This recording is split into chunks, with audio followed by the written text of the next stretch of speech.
तो क्या आपको पता है, अगर किसी देश का एक धर्म नहीं होता तो उस देश का पतन हो जाता है।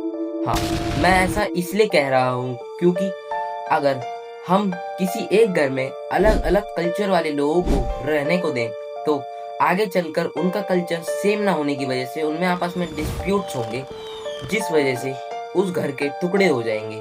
और ऐसे ही अगर किसी एक देश में अपना धर्म नहीं होता तो उस देश का भी पतन हो जाता है। और यहाँ धर्म का मतलब मेरा सिर्फ किसी रिलीजन से नहीं, धर्म का मतलब है एक संस्कृति जो उस देश के अंदर बहुत पहले से फॉलो होती आ रही है।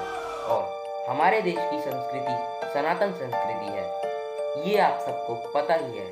और इस संस्कृति को ना जाने कितनी बार कभी मुगलों ने मिटाना चाहा तो कभी अंग्रेजों ने, मगर पूरी तरह कोई नहीं मिटा पाया।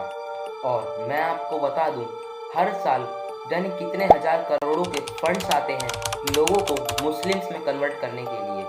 और आगे भी ऐसा ही चलता रहा तो भारत एक दिन पूरी तरह नष्ट हो जाएगा। अगर इसे रोकना है तो हमें अपनी संस्कृति अपनानी पड़ेगी। अब ये फैसला आपके हाथ में है कि भारत को अखंड भारत बनाना है या फिर उसे मिटते हुए देखना है। भारत की संस्कृति में क्या नहीं है। भारत के पास तो आज से 5000 साल पहले महाभारत के समय में भी न्यूक्लियर वेपन थे और रामायण के समय में भी, और पुष्पक जैसे विमान थे।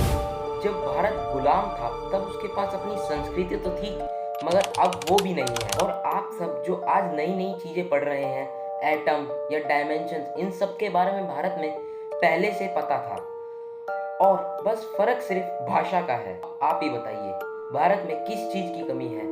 अब भारत को अखंड भारत बनना चाहिए या नहीं?